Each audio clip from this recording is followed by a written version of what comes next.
Father, I thank you for this opportunity we have to gather in this way. Lord Jesus, I thank you for this technology that allows us to connect.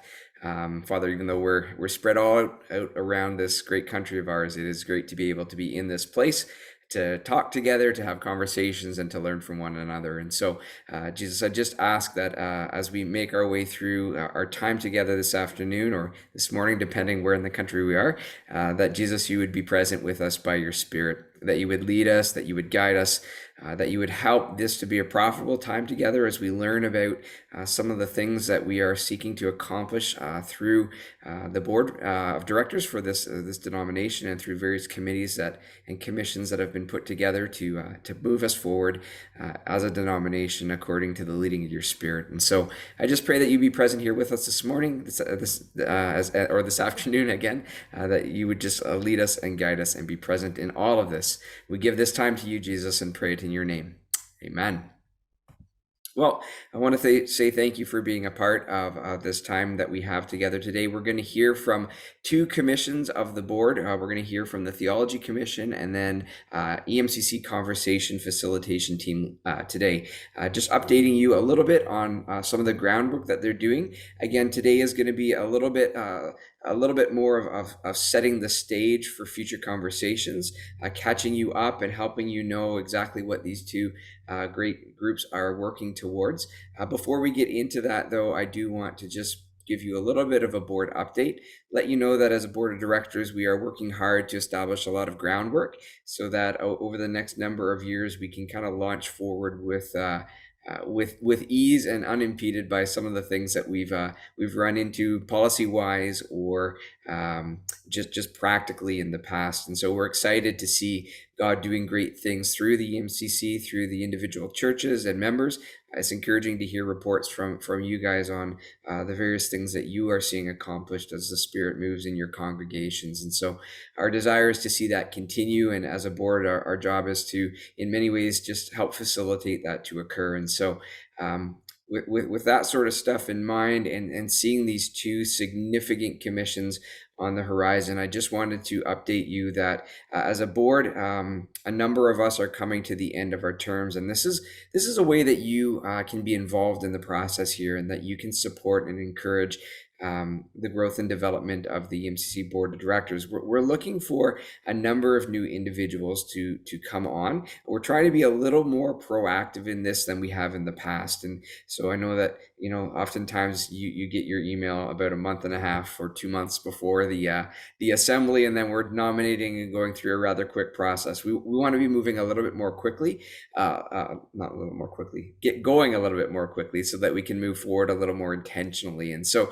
just some things to be thinking of in terms of individuals you may know who you might see are a fit for board positions in the future. I'll give you a couple things we're looking for. First and foremost, we are actually looking for a few more non-clergy members of the board of directors. We are pleased to have clergy as a part of our board.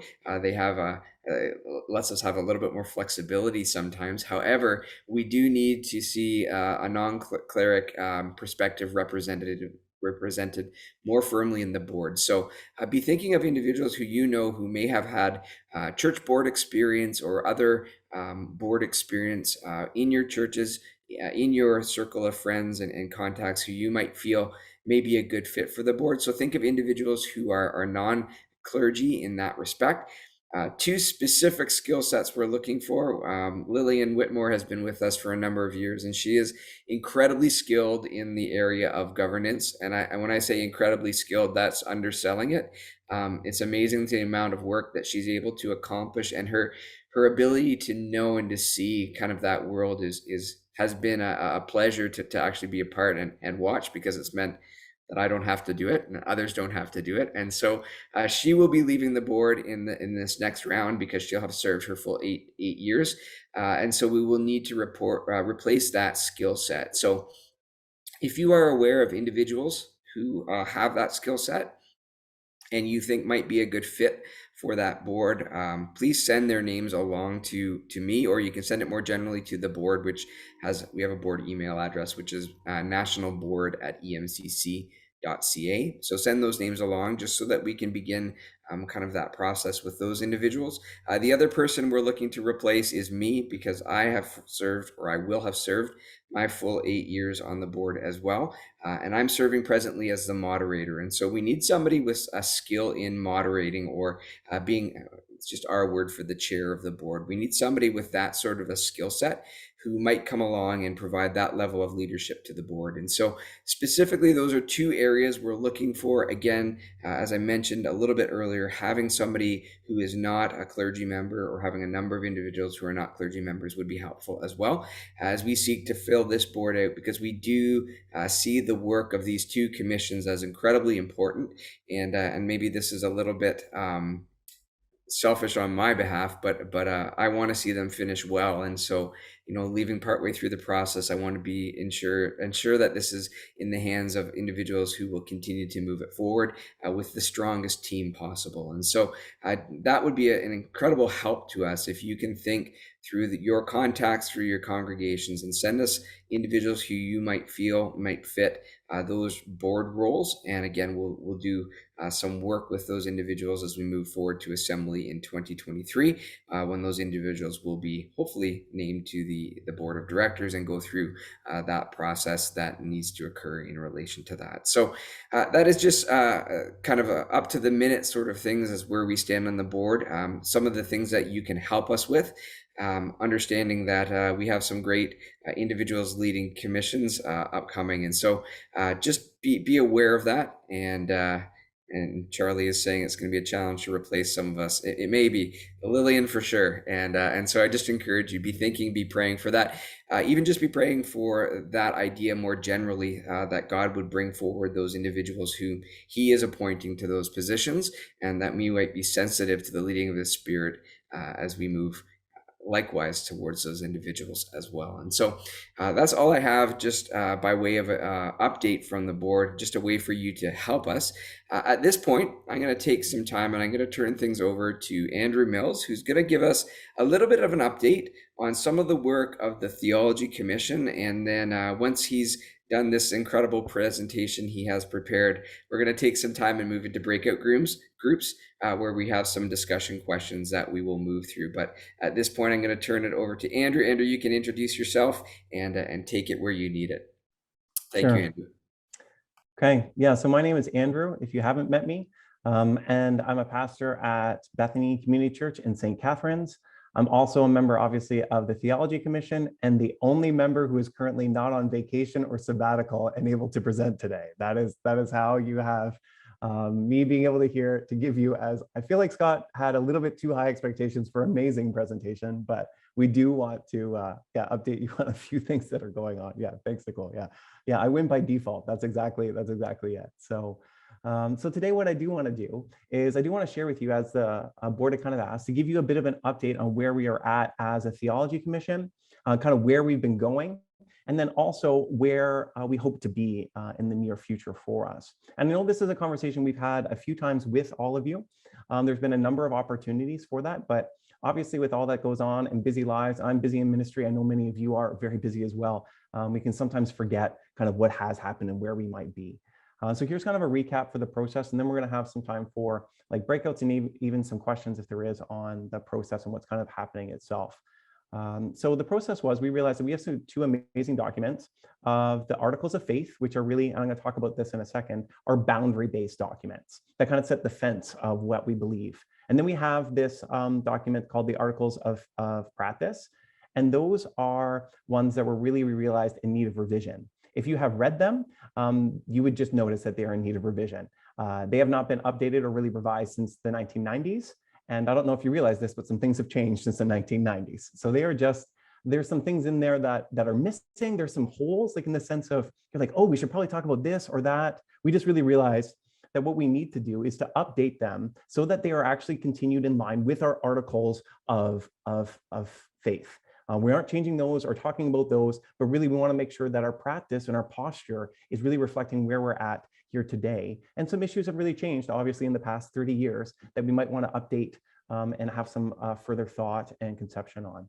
So what we started to do then was to go through a period of revision. This was all kind of brought to you all. We shared this kind of idea with you all. We actually then had a Zoom call like this, and then surveys where a lot of you actually sent in some ideas on what needs to be revised, on what's missing, what should be beefed up, what perhaps we might not need as much on. There's a large section in the Articles of Practice on oaths. I'm not sure that is as big a deal as it maybe was maybe in the 80s or the 90s about Freemasons. Perhaps it is. Again, this is kind of what we want to explore and take a look at. But once we started to get into the actual revision process, what we realized was we really need to think through what is the purpose of this document? Like, what's its actual reasoning? Why is it there? And what is it supposed to help us to do? So through this, and this is where I want to share with you a bit about the philosophy, and then we're going to break into groups, have time to talk and all of that. We really realize that the purpose is really to direct us in our actions, like where we're supposed to be calling and moving towards. So this is what we started to really kind of think through and to wrestle through. And so for us, the Articles of Practice were really things we thought are supposed to call us forward with what we should be doing, whereas the Articles of Faith give us the boundaries really of what we believe. So to help us to understand this, and this might be brand new to you, it also might be completely review for you too.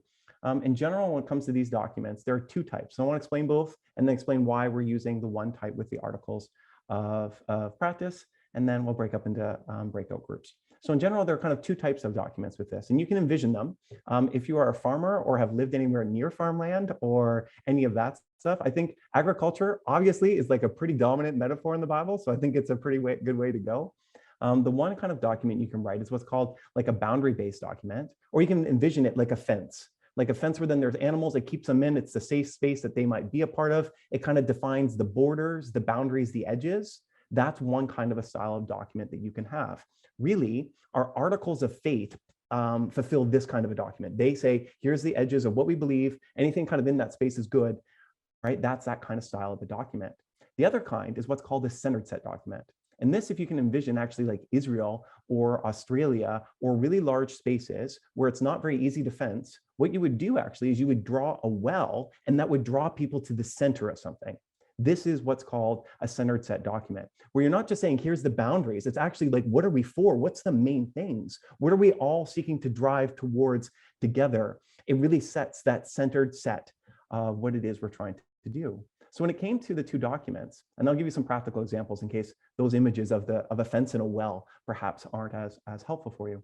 When it came to the two documents, we realized we really already have a boundary-based fenced one, the Articles of Faith. What we need is a centered set document that really says, who are we? What are we asking people to journey towards together? And so this is how we're seeking to rewrite the Articles of Practice, really with where are we going? What are we, if you can put it this way, what are we for? Not just what are we not against, right? Like what are we actually for?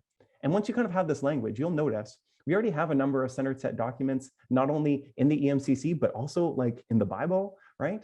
So for example, in the EMCC, one of the main kind of centered set documents we have is something called the Way of Jesus, right? It actually teaches us what we are for, what we are actually seeking to move towards as a denomination. And this is a really good example of that. So in the Way of Jesus, for example, it says, I am learning the teachings of Jesus. A boundary-based document would talk about how we believe in the inerrant, infallible Bible, which is also true, right? But really for this, it's actually leading us, I'm learning the teachings of Jesus. It's what we're for, right? What we're moving towards. So that's an example of kind of a centered set document. Also, our faith, our Christ at the center document would also be written in that same style. It tells us what is our posture? How are we relating to one another? Or to give you biblical examples of what this might look like in case that's helpful for you. So for example, a really clear boundary-based one, like the fence, would be like the 10 Commandments, right? Like it's literally, the rabbi said they were drawing a fence around Torah. That's literally its purpose, actually. It's to say, here are the boundaries to keep us safe and what God has called us to do. But a centered set kind of document would really be where Jesus takes the entirety of the Old Testament, right? And he wraps it up and says, what it's all about is loving God and loving others. He says, these are the two greatest commandments. And this actually encapsulates all of the writings of the prophets and the scriptures. He says, this is where we're driving towards. Right? It's not about what you can't do. It's really about what are you for and where are we moving towards? Again, you can see the similar thing in like 1 Corinthians. And then I'll stop nerding about Bibleness and then you can understand why I'm on the Theology Commission, right? But in 1 Corinthians, we see it too, specifically in 1 Corinthians 12 and 14, Paul gives some really clear directions on what you should do with spiritual gifts, what you shouldn't. It's kind of like boundary fence based. But then at the center of that, which you all know is really 1 Corinthians 13, which is all about love and has literally nothing to do to be read at marriages. It's actually about church unity. If you read that through, you all know that. That's the entire thing. And Paul says, this is how we're called to act. He says, this is the center. This is what should move us forward. So it's important actually to have both styles of documents. What we realize though is that we really need that centered set one that says, what are we driving towards? Not just what we should or shouldn't do, or what's our perspective on oaths or whatever else there may be in the articles of practice. It's really who are we and where are we moving forward? So that's what we're seeking to write as an article, as a revision of the articles in that style. And I think it will be really helpful because then it's practical. It shares with us as our denomination, what is our DNA, right? We really hope after we revise this that there'll be a large amount of consensus that says this really is about us and who we are, and this looks like us, and we want to, follow Jesus in this way. So that's what we're seeking to do. That's kind of a few examples, obviously, of what those two different styles can mean. There's other ones, obviously, the Beatitudes would be more centered set, right? And there's lots of other examples in the Bible of that. But that's the two kind of the philosophy behind what we're doing. So we're not going to be touching, obviously, the articles of faith. That's that boundary-based fence kind of idea. But the articles of practice really do need a revision. And the revision isn't just for more fence-based documents. It's really for what are we for? How are we going to practice this? If you notice in our denomination, one area I kind of picked up on is we have a huge emphasis in our denomination actually on both the importance of kids and youth and also on the importance of the Holy Spirit. There should probably be some articles of practice about how do we lead forward with that. So that would be, some of the examples of it practically. So what we're going to do now, if that's okay, Scott, and if not, you can, what we want to do is just break up into some breakout groups for us to talk through on like what this might mean. So hopefully you can understand some of the philosophy. If you have some questions, facilitators, we're going to have a number of different questions here for you. We're going to look through what's the value of a centered set articles of practice. How could this help the denomination? I think it's really helpful because it can, start to share us what are we just for, right? We're going to take a look, are there any major areas of centered set kind of doctrine that we should have? Is there things that are missing that we should really make sure capture who we are? And then lastly, are there any questions you might have for the Theology Commission as we seek to kind of move through this process? And then the facilitators, if there's really any important ones you think would be really great for me to answer on default as I'm the only person not on vacation, I would be glad at the end of our breakout sessions to have a few moments to answer whatever I can, or to say that Graham will when he gets back from sabbatical, and I'll give all the hard ones to him. That's going to be my plan in case you didn't know. So that's kind of what I had, Scott. Is that... Well, thank you so much, Andrew. And as Andrew said, we are going to move into some breakout sessions right now. Hopefully the questions you saw are there posted in the chat.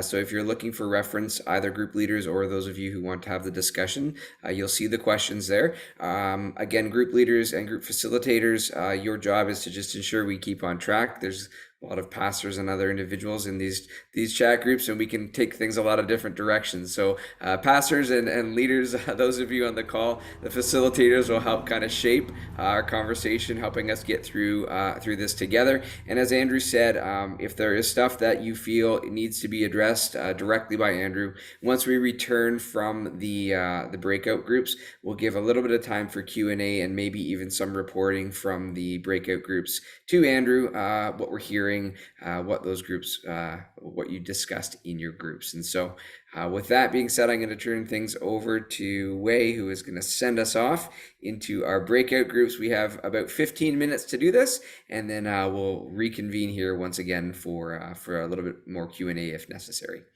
So hopefully we can make that happen. Here we go.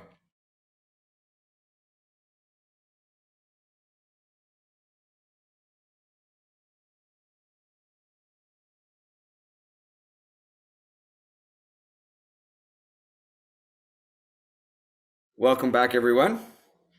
I hope everybody else had their wonderful conversations cut off just like I did. We had some really good conversation going. And again, we understand there are some constraints of time here. Understand that this is a conversation that is not just isolated to today. It is something that we can take on. Encourage you to think and pray about some of these things. Let me just give a little bit of opportunity here for us to feedback a little bit to Andrew. So any facilitators who felt there's anything specific that you would like to share to Andrew coming out of your group, that would be great. And then once we hear from a couple of you, we'll give an opportunity just to ask any specific questions about the process to Andrew. So any facilitators have anything they would like to share specifically? Thanks. Tim was our scribe and presenter, so I'll let Tim speak to it. We had some very valid points that we'd like to bring forward. So Tim, go ahead. Sure. I guess I'm going to do a little bit of summary, so I hope that it reflects it. But I think the first question, we only got to, first of all, halfway through the second question, so that'll give you an idea. But first question, I think to summarize, one of the big questions we had was, to use another agricultural metaphor, is that we don't end up with two silos. That the faith and the practice don't end up siloing from each other. It was mentioned that if the articles of faith with a fence document may tend to stray towards legalism, and then we are going to end up with potentially a practice that may stray towards lawlessness. And so there's kind of those both silos that do have a way of kind of moving away from each other. The other question we had around was more around, I guess, the question marks around some of the other pieces. Again, when we envision what a well would look like or an ethos document would look like, I guess there's still some very practical questions, some practical teachings that we didn't address in our articles of faith revision because we didn't anticipate changing the philosophy of the articles of practice at that point. And so things like communion, baptism, is there something that's going to remain there in the teaching or in the fence or as a fence that will stop me from saying, I now believe in transubstantiation and we're going to practice that as our church, right?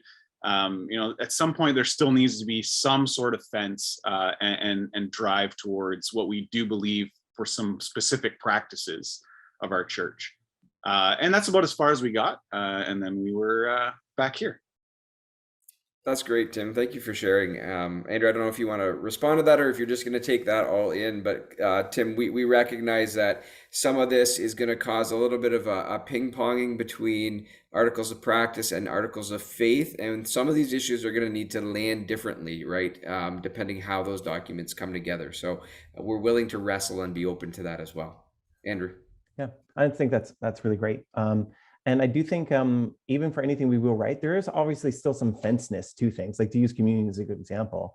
But then you can write it with where's the gravity in that section, right? In the sense of, are we going to say, here's who's excluded, or here's how the right practice is, or is it also like, hey, we actually believe that this is a place where we meet with God or whatever. Like so I think even in anything we write, there still will be some aspects of that for sure, because that is there. But always, I think the focus or the dominant gravity is going to try to be like, what are we for and what are we moving together? But yeah, and in case this wasn't clear too, we're not, I didn't mention this, we don't just like write it and then this is it. Like that's not, like we actually, one of the things we talked about in our group was, one of the things about our denomination is we value conversation, sometimes so much so it takes long to get things done. That's okay too. But like this will come back for conversation because we want it to really reflect who we are and where we're going. So if that wasn't clear, it's not as if it's a top-down thing.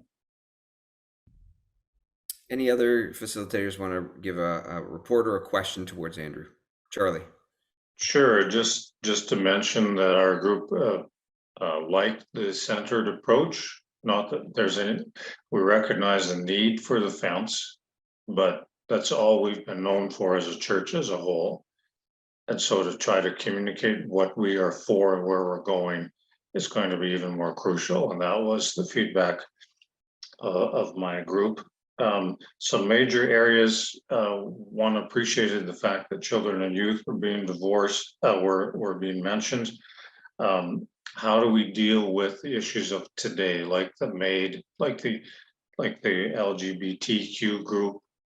How do we respond in grace and truth to them? Those kinds of things. Divorce, the reality of that in our church. How do we work out the realities of our faith in practice? One question that came up that they would like looked at is the whole question of women in ministry and diversity. That's all I need to say. Thanks, Charlie. Yeah, great. Yeah, those are two areas. You think, especially in our day and age with our world we're in, we don't have a statement really on diversity, right, in our articles of practice, and there in women in ministry is also an area. So yeah, That's great. Thanks, Charlie. Nicole.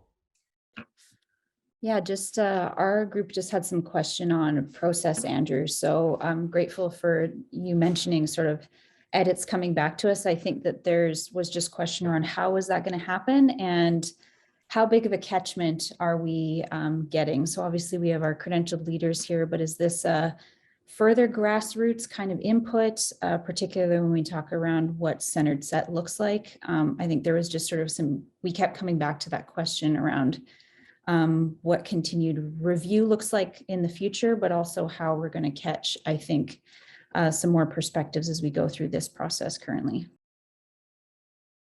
Sure. So maybe I'll answer that if that's okay, Scott. And my answers do not reflect the Theology Commission. That is not here, and they might have different thoughts, but I'll give you my thoughts on it.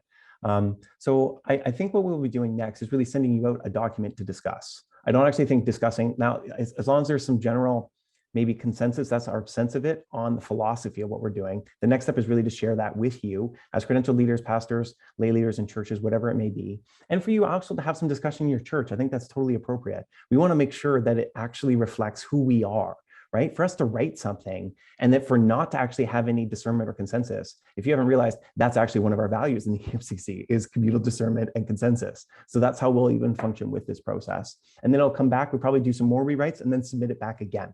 That's my my sense of how things will go. And we just think it's easier to discuss something when you've seen it. So that'll be the next step, is for us to take some of the discussion on the philosophy on some of the areas we want to make sure don't get missed and then write something. Graham's actually in the work of doing some of that right now on his sabbatical. So he's taking the sabbatical to write theology, which seems perfectly appropriate for Graham Gessler, if you know him. So yeah, so that's kind of the next steps.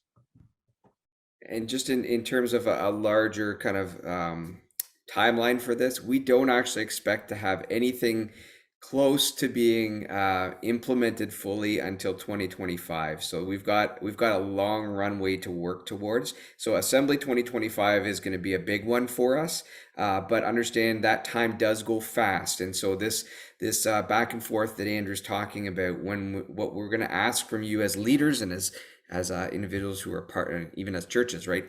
When that does come, let's not let this kind of slide by the wayside as maybe a secondary thought. I think this is important stuff for us as a denomination. So when these things do come forward, let's engage. Again, having 40 some people on this call is wonderful, but we know that's not representative of our denomination. We want to ensure that we get this right down, as you were mentioning, Nicole, right down to the grassroots, so that we ensure that what we do develop is helpful for us all and is representative of us all. And so engage. My encouragement is going to be engage, and we'll see where the Spirit leads us. Maybe one more group. Is there any other comments that anybody would want to put forward? Understand that group leaders were keeping notes, so then that can also be referred to Andrew as well. I think, Ruth, you're going to say something? Scott, yeah.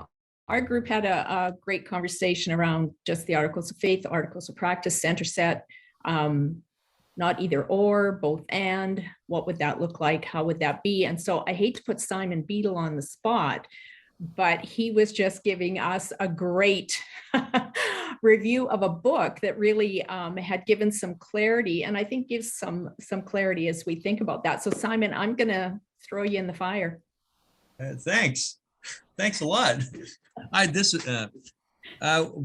We had the 29-second alarm there, and I said, I read this book and it said that church is like a soccer game, and you have the rules that you have to abide by.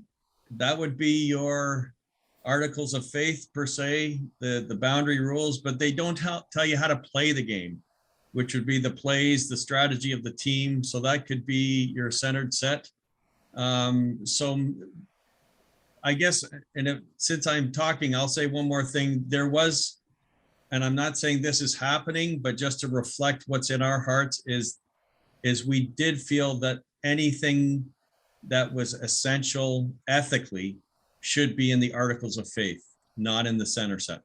So that was the summary of the discussion from our group. Thanks. Thank you, Simon.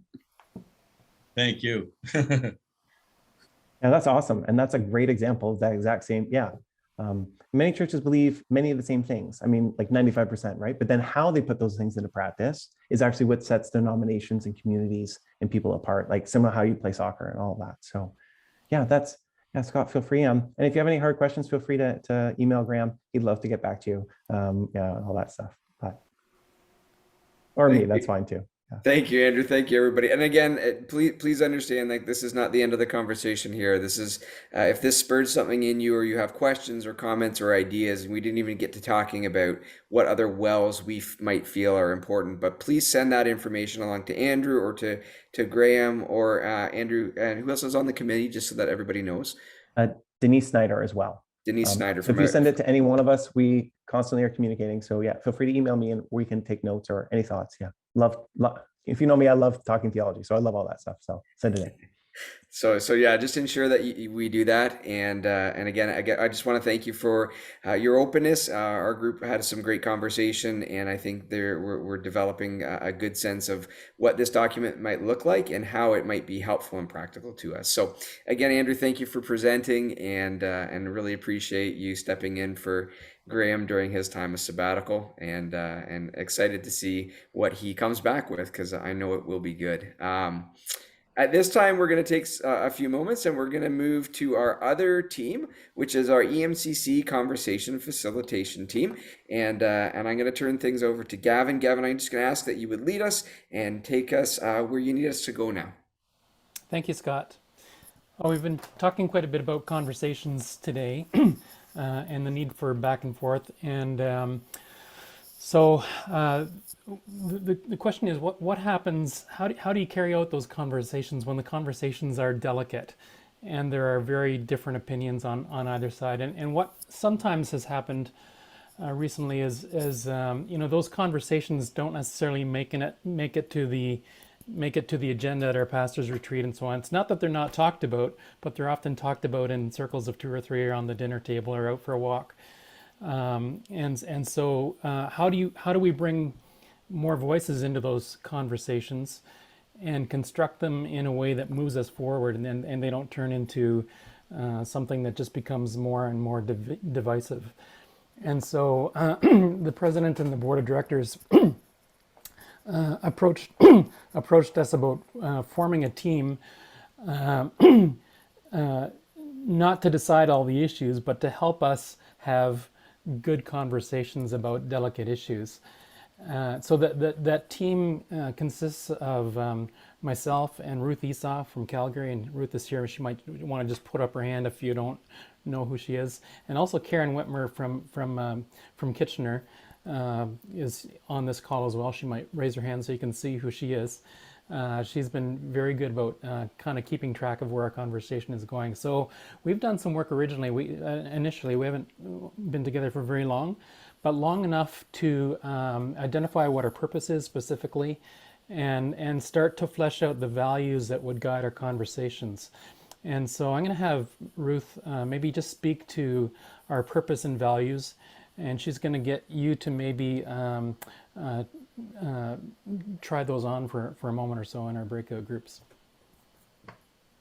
Thanks, Gavin. Well, as Karen and Gavin and I worked through what it would be like to create a healthy culture for family conversations, we realized that one of our particular challenges for all of us is that we are all unique people with unique experiences, unique learnings, and unique lives. We're also a people with strong beliefs that govern how we navigate life and our leadership. Throw into the fact, the wonder of our creation, that we were created as emotional beings. And whether we can name our emotions or not, they influence our conversations. So that's a rich and diverse and at times deadly combination. But it can also be a life-giving combination when we consider that among us, it will be different. And it'll be different as we seek to serve each other and as we seek to serve our people. But the different is hard to navigate, and hard to navigate with grace and truth. So I want to share with you the purpose and the values that we want to intentionally guide our conversations and how we will structure our times together. And this is to help us focus on creating a culture so that we can work with each other and we can work with the beliefs that so easily could divide us. We recognize very clearly there'll be bumps along the way. And so the intentionality of declaring our purpose and values will give us a tool to navigate when those bumps happen. So I want to invite you into our purpose and values, and I'll just read them to you. As we pursue following Jesus on mission together, our hearts are to honor God and one another as bearers of God's image as we enter challenging conversations.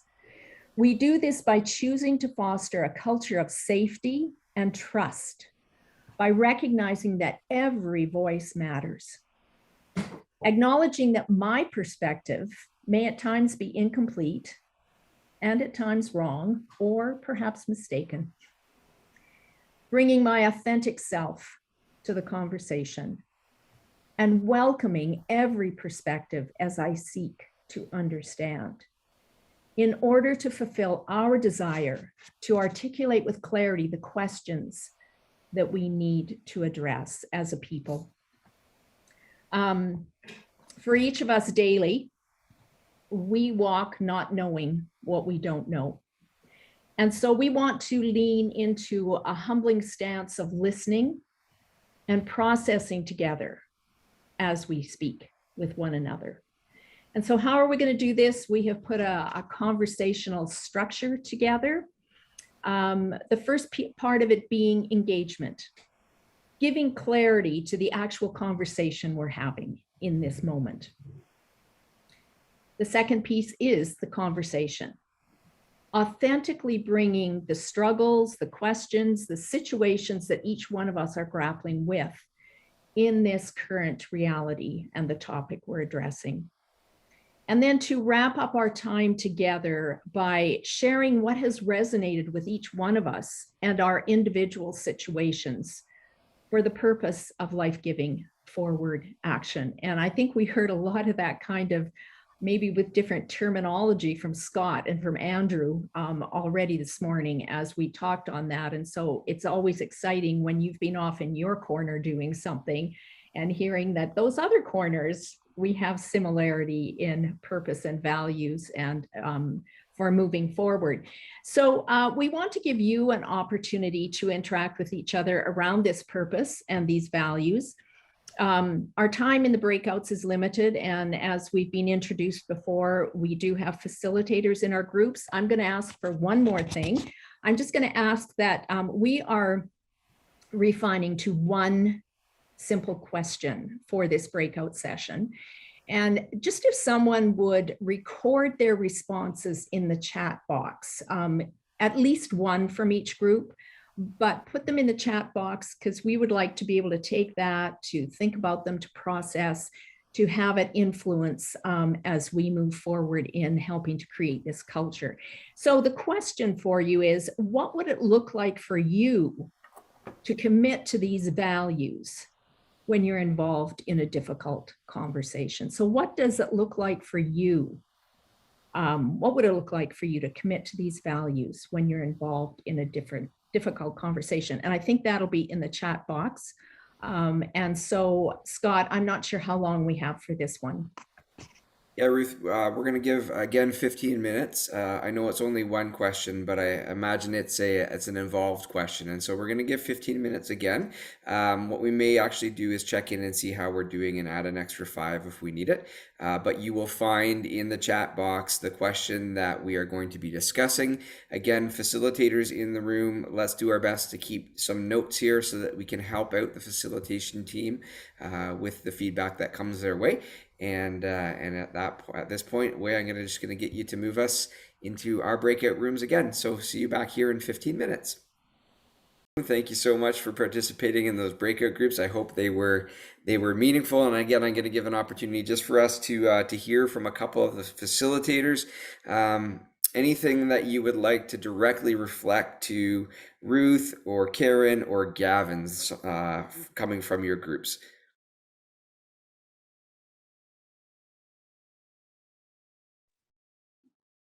I'll just maybe speak for our group. We thought it was excellent. And really what you're calling people towards is to be Christian. That's what we think. To treat people like they're all made in the image of God. That seemed to be point number one. To have humility, which Jesus says is at the center of his heart. It's the only time he does that in the Bible where he says what's at the center of him. So I think that's true. I'm gentle and lowly at heart, right? Vulnerable. And then also to listen to other people. I feel like those are all very good things. That's what our group felt that we should be doing with other people and that's appropriate. Other thoughts or ideas?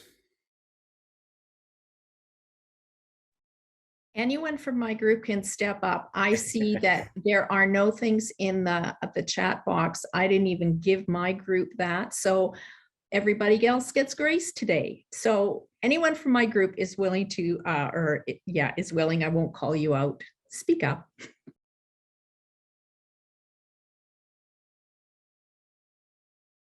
Well, while Ruth's group is deciding whether or not they're going to step up or not, I'm going to call Tim out because he was our he was our scribe and presenter. So Tim, we had some great points, very, very good points. So Tim, if you wouldn't mind just sharing. Thanks, Tim. Yeah, well, I will say this one was a little bit more hard to summarize because I think we pinged around a fair bit to a few different areas. So as any good summary will do, I'll just, say it reflects me as much as it does the group, maybe more so me than the group. But I guess the question I raised was, these are values for the conversation, values for us to hold. And so I guess my big concern was what I didn't see, which was being biblically based. I guess I just think as this conversation involves a lot of different topics, and especially as we talked about, the wider that this goes, if it is going to be a grassroots conversation, town hall type meeting, that cannot be assumed. That is not the assumption of culture and probably, to be honest, if we're honest, some of our churches. And so we have to be explicit if it's going to be a value. And I think that the harsh reality is, at least this will be, again, this is the Tim statement. My opinion doesn't matter on a lot of issues when the Bible's pretty clear on those issues. And so I have to check myself against that. So if we're talking about what the values of a conversation or the values that I'm going to bring, I have to be explicit that it's got to be biblically based. And I think that we should also be explicit about that. I will say as a minor point as well, we did talk about the fact that it would be helpful sometimes in these conversations to bring a little bit of clarity and some simplicity. We've got a lot of position papers, SALT papers, Theology Commission. There's a lot of stuff floating around. And so it's going to be a little bit challenging, I think, to have some of these conversations without sorting out some of those things beforehand, because I think some of us say, hey, we've got this in writing, and some of us say, well, that was a great opinion, but that's an opinion. And so I think we just need a little bit of clarity and simplification on some of those things. Ruth or Gavin, can I get you to respond to those 2 points? Because I think you have as a group have thought through some of those things. So maybe a quick comment around the biblical piece, and then maybe a specific comment around the resource team that might be actually helpful for us to understand.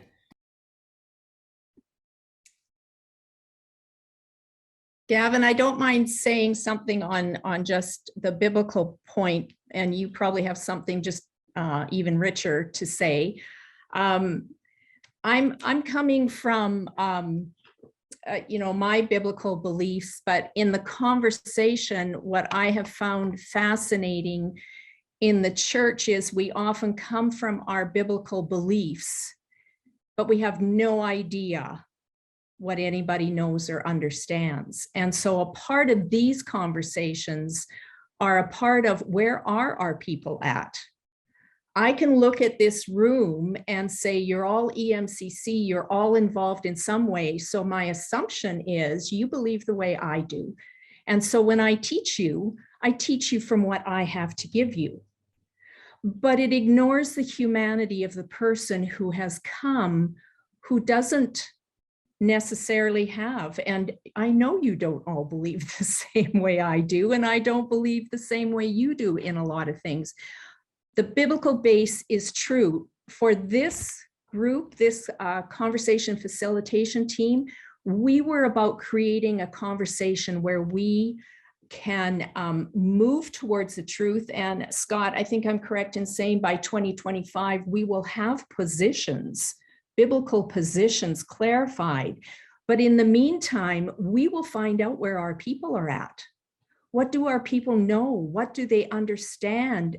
Are we teaching to the question that is in their heart, or are we only giving the information from the framework that we understand it in?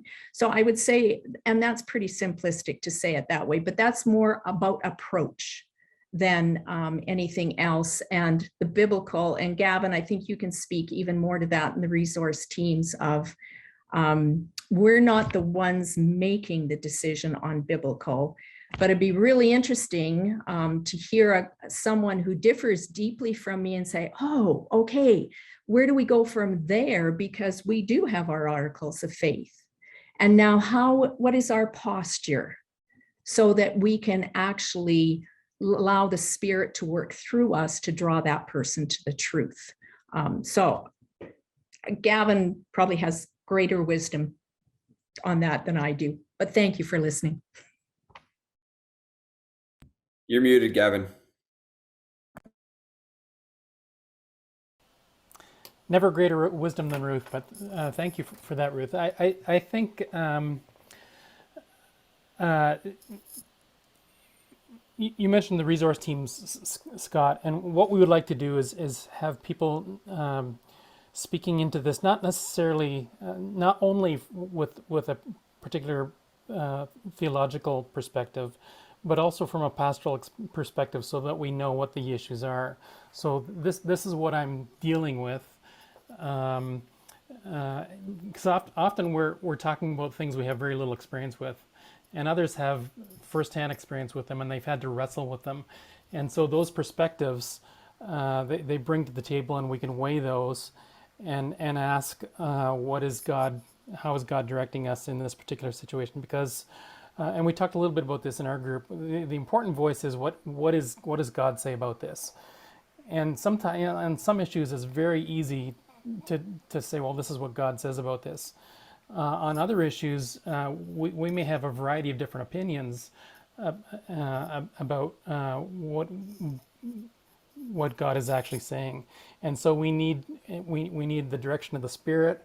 We need the voice of the church to speak into this, so that we can be discerning together, and come to some agreement about what God is saying. So when we're in the process of deciding, first of all, what the issues are, once we've determined those issues and narrowed it down to maybe a particular question or a couple of questions, then we can find people that have experience with that pastorally, theologically, that can bring those perspectives to the table to help us have constructive conversations, because they may be saying for us what our own experience has been, and somebody else is actually putting that into words for us, or they may simply bring to the surface something that is similar to our own experience, and so we put that on the table as well.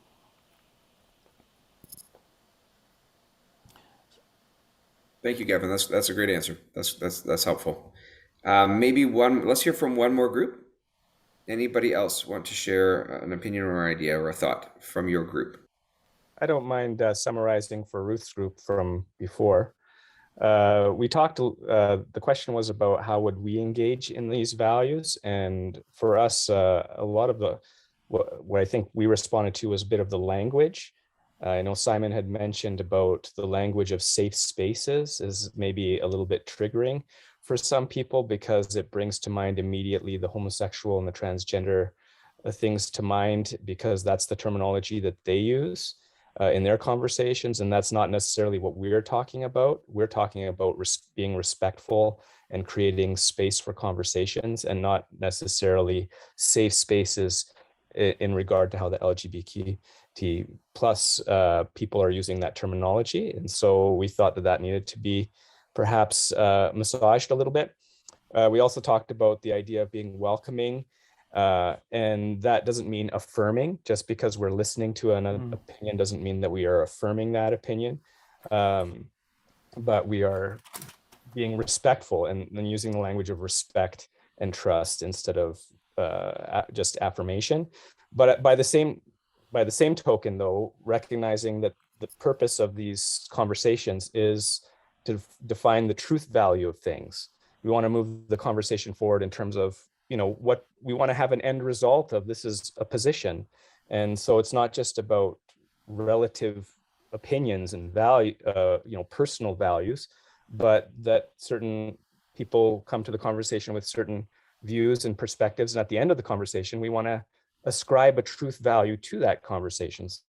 At the beginning, we might be open to hearing things, but we really have a purposefulness because, like Tim said, at the end of the day, God's word is the standard, and we need to have kind of ascribe a truth value, not just an opinion attached to these conversations. I think that summarizes what we talked about. Thank you.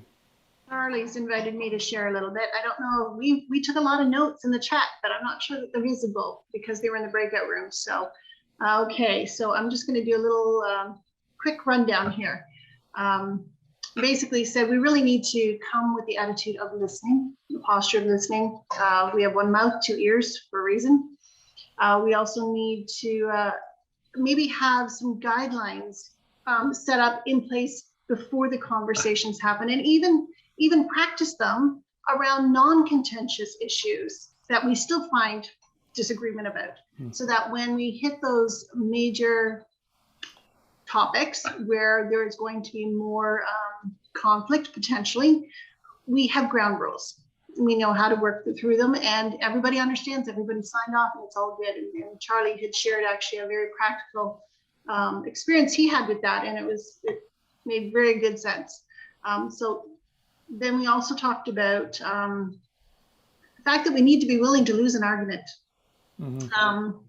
and love being critical in all of this. So that whole idea of being a Christian. So if we come from Colossians 3, so you love whether you're right or wrong, or whether you agree or disagree. That's not the parameters within which we decide that we care for another. We did talk about the difficulty of dealing with those who might have the process of being a little more passive aggressive, and how sometimes it creates a toxic environment.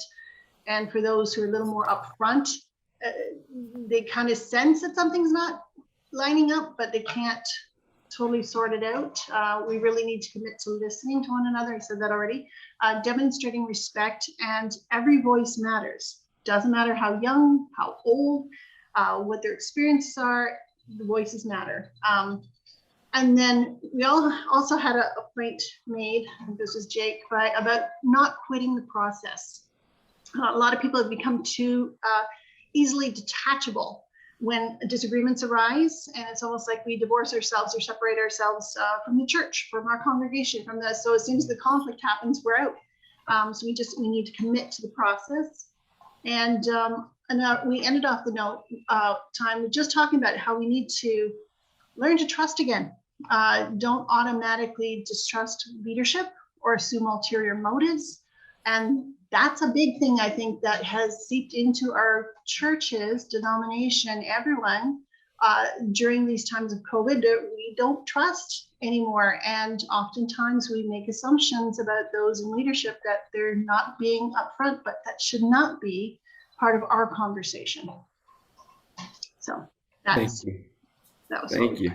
Gavin, any response to the ground rules sort of comment there? Because I know that is something that you guys have also discussed as to what that might look like. Any comment you want to make there?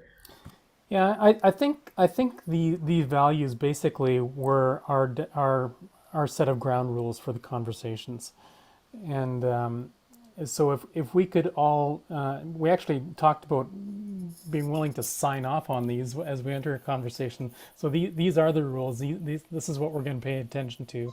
So as I enter into this discussion, I'm gonna honor these values. So I appreciate that comment. I think that's exactly what we would like to do. Excellent. Well, And then go ahead, if Kevin. I could just wrap this up then by saying, and I loved your comment, Jane, about starting with something easy. I wish we'd been asked to start with. We actually were asked with to have to do some work around the issue of sexual ethics, which is not an easy one. But sexual ethics is a very broad field. And we know that people are wrestling with a variety of questions in that whole ballpark. And so this is the first thing that we've been asked to kind of address. And so step one is simply learning what questions you are facing in your own ministry, where you are, whether it's with a congregation, a small group, or otherwise. And so we're not asking for opinions right away on any of these issues. We will be sending out a survey sometime no later than about the 20th of this month, June. And we'd like to have those back very quickly. Like we'd like to have them back before about the 27th of June. And that'll just ask a number of questions about 6 or 7 questions around what issues are you facing? What issues are coming up in the area of sexual ethics? Everything from what privileges, what roles are you willing to grant to people who have sexual perspectives that are different than yours? How do we relate to people that? Well, I've said enough about that. So that'll be coming your way very shortly. And once we've figured out what the 1 or 2 questions are that we really need to be talking about together first, then we will put together a resource team who can bring perspectives, both pastoral perspectives and theological perspectives on that question, so that we can then have some meaningful dialogue, which will take place in a variety of places and formats. We may start Zoom conversations as early as this summer. These will be topics of conversation probably at our fall retreats and at regional gathering. And eventually we'll get to the place where there is a decision to make on the floor of our National Assembly. Whether that's 2023 or 2025 will depend on how these conversations go. Thank you, Scott. Thank you so much, Gavin and Ruth and Karen, for being a part of this team. Again, folks, if you have any information, comments, opinions you want to direct towards Gavin, Ruth, or Karen and this team, please feel free to reach out to them. I know that they're willing to hear from you. Again, I just do strongly encourage, engage when you have the opportunity. So when that survey comes out, please be a part of that. Again, this is all going to help us develop great conversations around this topic. I just have one comment to make from my group, and then I'm going to turn it over to Krista to pray to kind of close our time together. But Ruth, Gavin, Serena from our group said these are actually courageous conversations, and maybe framing them as courageous conversations helps us to move forward in a positive direction. And so just want to leave that before you. Krista. Yeah, thanks again, everyone, for being here. We're a few minutes over time, so I'm going to make this really quick. Just want to point out, Wei, if you don't mind putting up just screen share, we've got a couple of prayer summit coming up. There's the information there. The link is emcc.ca, which is in the chat if you want to register for those. We just want to prioritize praying together. As we know, even in conversations like we're talking about, it's the Spirit of God that we need in order to help each one of us navigate. And so we just want to lean on the Spirit on our journey, and we invite you to come pray for World Refugee Week Prayer Summit coming up on Friday this week, and July 7th, another prayer summit for just an hour to pray together as an EMCC family. So I just encourage you to register for those. And I'm going to close us off in prayer right now.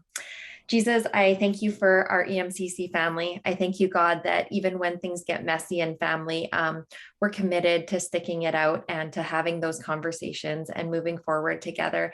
And so I just continue to pray for the unity of your Spirit among us, for respectful conversations, and that you'd help us just to be aware of what's going on inside ourselves and the person in front of us, and to, in all things, know what it means to love like you love, Lord Jesus. And so we just commit the rest of this day to you, the conversations to come, and this entire family. In Jesus' name, amen. Bless you all. Thank you all for being here, and see some of you at some of these prayer summits. Be blessed, everyone. Thank you.